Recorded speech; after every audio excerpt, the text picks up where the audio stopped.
Welcome to the Better Dad podcast, where we empower African fathers to become the best versions of themselves. I'm your host, Jube Ojomo, and I am thrilled to be your guide on this journey. Today's topic is discipline with love. Strategies for maintaining discipline while fostering a loving and supportive environment. That is a truly important and sensitive topic to discuss. In particular, we will be exploring this topic through the lens of an African immigrant father with a busy schedule. Let's get started.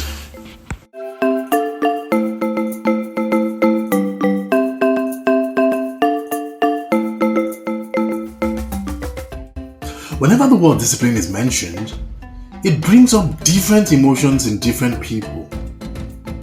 For some, they picture a harsh punishment, but for others, they picture correction.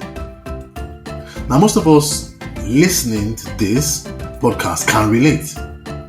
We're striving to provide for our families in a new and unfamiliar environment. We're juggling a demanding job, cultural adjustments, and the desire to maintain a strong and loving connection with our children. We know it is not easy. Our busy schedule means we are not around as much as we would love to be. This lack of time with our children means giving discipline can be challenging. However, as we know, when there is a will, there is a way. However, here's one thing. Discipline does not have to be harsh or punitive. Our new environment does not even allow such. My research shows me that was never the way in Africa. In the past, discipline in Africa was preventive and was done through storytelling and mentoring. However, all of that changed after the slave trade. We'll talk about that some other time. For now, discipline can be rooted in love and understanding. We can maintain discipline while fostering a loving and supporting environment. So right now, let us dive into some strategies. Today, I will be sharing 4 strategies and they have worked for me. First and foremost, as we have already heard on this podcast in the past, communication is key. Part of our daily to-do list should include trying to check in on our children, even if it's just for a few minutes a day. But did I hear you say they do not have a phone? Then call their mom and talk with them. Ask them about their day. Remember to use open-ended questions that would encourage them to talk. For example, instead of "How was school today?" we can ask questions such as "What exciting thing happened to you in school today?" You can check my previous podcast on active listening to find out more about using open-ended questions. Initially, I had to set an alarm, especially when I left home early in the morning and when the kids were still asleep.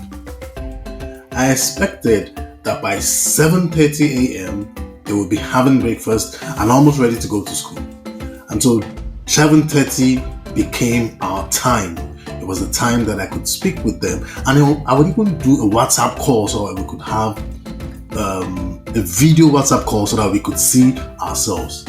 So for you can pick up anytime that's convenient, whether breakfast or a break at work or late in the afternoon when you know that the kids will be back from school. Whatever works for you, just make sure you speak with them every day from work.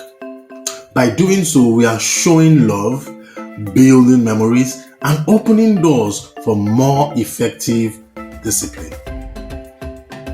Now let's talk about boundaries. Boundaries are essential for discipline, but they do not have to be harsh or rigid.